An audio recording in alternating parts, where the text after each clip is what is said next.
Oramos por la paz. Levántate, Señor, no se fortalezca el ser humano, sean juzgadas las naciones delante de ti. Muy buenos días. Estamos a martes y nuestra lectura está en Éxodo 34, versículos 5 al 7. Descendió el Señor en la nube y permaneció allí junto a él, junto a Moisés. Y él proclamó el nombre del Señor. El Señor pasó por delante de él y exclamó: Señor, Señor, Dios fuerte, misericordioso y piadoso, lento para la ira y grande en misericordia y verdad, que guarda misericordia a millares, que perdona la iniquidad, la rebelión y el pecado, pero que de ningún modo tendrá por inocente al malvado, que castiga la maldad de los padres en los hijos y en los hijos de los hijos, hasta la tercera y cuarta generación. Luego tenemos otra lectura en el segundo libro de Samuel, capítulo 22 y el versículo 31. El camino de Dios es perfecto y acrisolada la palabra del Señor. Escudo es a todos los que en él esperan. Luego tenemos la lectura del Salmo 18:30, que es exactamente la misma, porque el Salmo 18 es la lectura de 2 Samuel 22, que luego vamos a mencionar con un poco más de detalle. Ayer hablamos de 4 razones por las cuales la gente hoy está tan confundida acerca de la idea de Dios.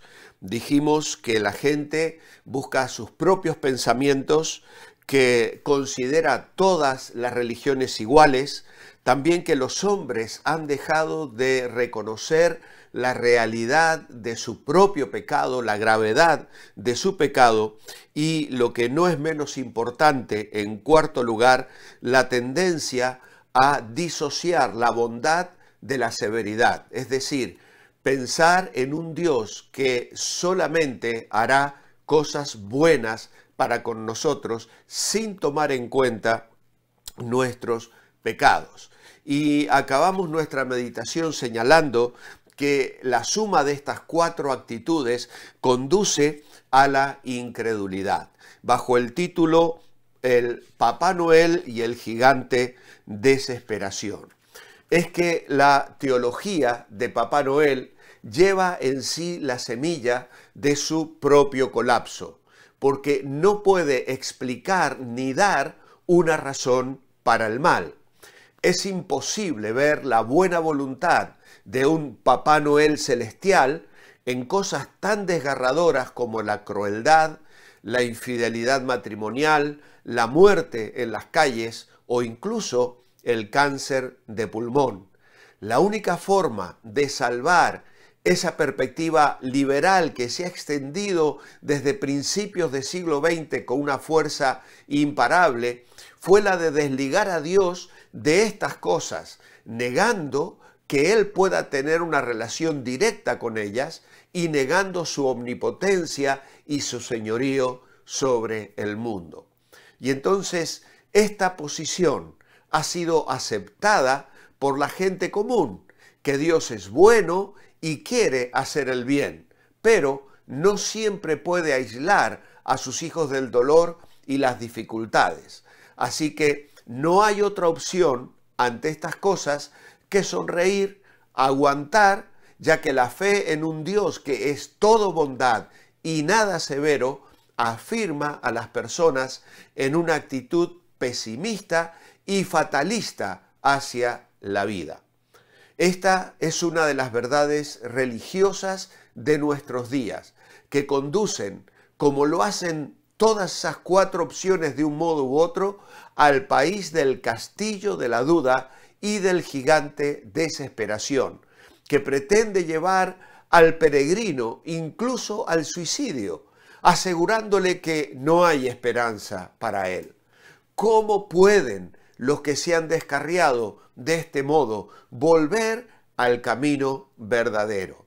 Es que cuando tú caes en esa teología de un Dios impotente, de un Dios que ha perdido el control de todas las cosas y de un Dios que decide o quiere en su generosidad bendecir, pero que está fuera de su alcance el librarnos de situaciones tristes y horrorosas como las que hemos vivido, entonces no tenemos de qué aferrarnos, no hay un ancla segura para nuestra alma, no podemos realmente confiar en un Dios que aún de las desgracias que como consecuencia del pecado y de la rebeldía del hombre, de las enfermedades y de las guerras, saca cosas preciosas y buenas para cada una de nuestras vidas. ¿Cómo vamos a hacer para que las personas que han perdido la perspectiva del Dios de las Escrituras y se han entregado a esta perspectiva de un Dios bueno, celestial, un Papá Noel que quiere bendecir, pero no puede en realidad hacerlo, cómo hacer para que ellos vuelvan a la senda de una fe correcta y verdadera? Lo que necesitamos es aprender a relacionar la bondad de Dios con su severidad, según las Escrituras. Y es precisamente la tarea en la que nos vamos a ocupar el resto de la semana. En primer lugar, vamos a centrarnos en la bondad de Dios. Tanto en Dios como en el hombre, esto es algo admirable, atractivo, digno de alabanza. Cuando los escritores bíblicos llaman a Dios bueno, están pensando en general en todas aquellas cualidades morales que hacen que su pueblo lo llame perfecto, y en particular en la generosidad que los lleva a llamarlo misericordioso y lleno de gracia, así como también a hablar de su amor. Cuando Dios estuvo con Moisés proclamando su nombre, es decir, el carácter revelado de Dios, se mencionaron esas perfecciones particulares de Dios: la veracidad, la absoluta honestidad, su inagotable justicia y sabiduría, su ternura, su paciencia y su total suficiencia para suplir toda necesidad de los que piden su auxilio, y la nobleza de su bondad al ofrecer a los hombres un exaltado destino en comunión y en santidad y amor. Es decir, tenemos una esperanza maravillosa.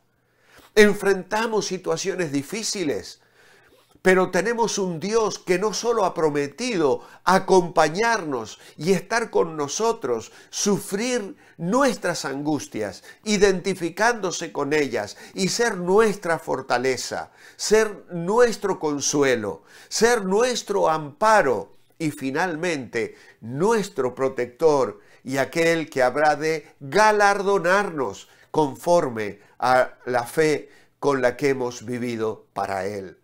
Por eso, aunque no me quiten la vida, decía Job, en Él esperaré, aunque me maten, en Él esperaré. Y es cierto que hay creyentes que sufren, como actualmente vemos en una guerra allí en Ucrania, que seguramente habrá alcanzado y tocado la vida de muchos de nuestros hermanos en la fe. Y no quita que algunos de ellos estén perdiendo sus hogares, perdiendo sus familias, perdiendo sus vidas, perdiendo muchas cosas que eran un don, una dádiva, una bendición de parte de Dios. Pero Dios habrá de bendecirles y sacar en medio de todo eso cosas que les harán saber que nada ni nadie los puede separar del amor de Dios en Cristo Jesús, Señor nuestro, como expresa claramente Romanos capítulo 8. Ahora bien, todas estas cosas juntas que se describen en Éxodo 34 constituyen la bondad de Dios en el sentido pleno de la suma total de las excelencias de Dios reveladas en las Escrituras. ¿Qué es lo que David quiso expresar cuando en 2 Samuel 22 o en el Salmo 18 dijo: Dios es perfecto en su camino? lo que quiso significar fue que el pueblo de Dios encuentra en la experiencia, como él mismo lo había comprobado, que Dios jamás obra sino encuadrado en el marco de la bondad que Dios ha manifestado poseer. Por eso es interesante que leamos el Salmo 18 a partir del versículo 30. En cuanto a Dios, perfecto es su camino y acrisolada la palabra del Señor. Escudo es a todos los que en él esperan. ¿Quién es Dios sino solo el Señor? ¿Y qué roca hay fuera de nuestro Dios? Dios es el que me reviste de poder y quien hace perfecto mi camino, quien hace mis pies como de gacela y me afirma en las alturas, quien adiestra mis manos para la batalla, para tensar con mis brazos el arco de bronce. Me diste asimismo el escudo de tu salvación, tu diestra me sustentó y tu benignidad me ha engrandecido. Ensanchaste mis pasos debajo de mí y mis pies no han resbalado.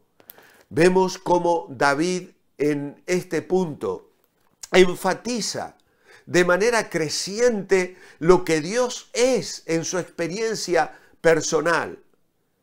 El Dios del credo de David es exaltado en los versículos 30 y 31, igualmente como el Dios de la historia de David.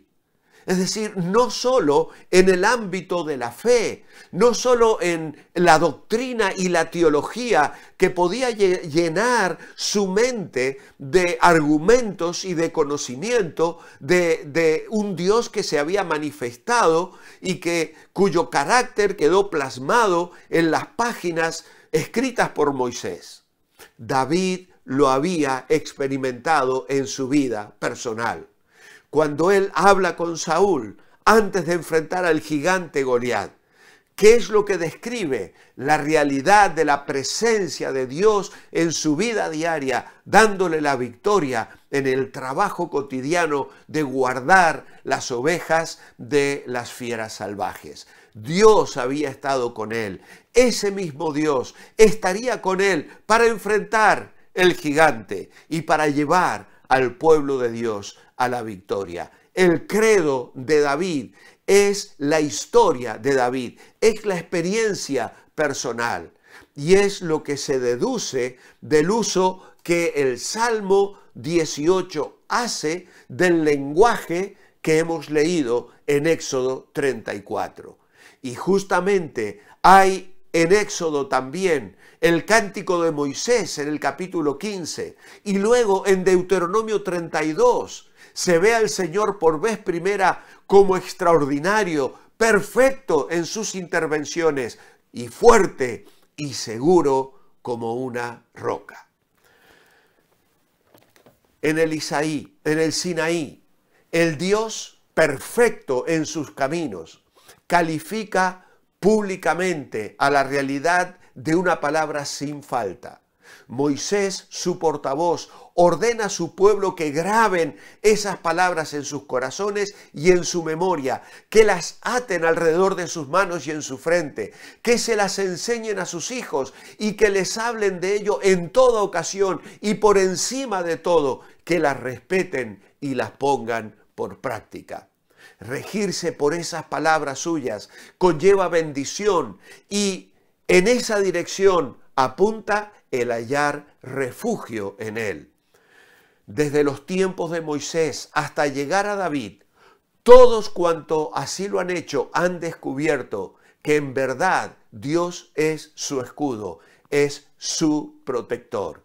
Y así en el devenir de la historia ha puesto de relieve que el Dios de la teología israelita en realidad es un Dios real, un Dios cercano, un Dios cuya mentalidad y cuya presencia no es simplemente como una vana brisa que acaricia nuestra vida, sino que es un Dios presente, con poder, que trabaja, que planea, que quiere bendecirnos, que quiere llevarnos a la victoria, que tiene planes preciosos para cada una de nuestras vidas. Así que esta es una maravillosa bendición. Mi oración escrita esta mañana es: amado Padre, gracias por comunicar a nuestras vidas un sentir de seguridad y propósito. Saber que guías nuestros pasos y que tienes un plan trae paz y confianza y seguridad, y es una firme ancla con la cual podemos afrontar las tempestades y las situaciones de la vida que parecen fuera de control.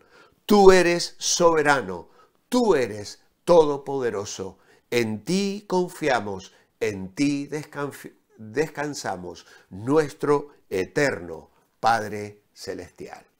Que Dios os bendiga. Os espero mañana, si Dios lo permite. Manteneos bendecibles.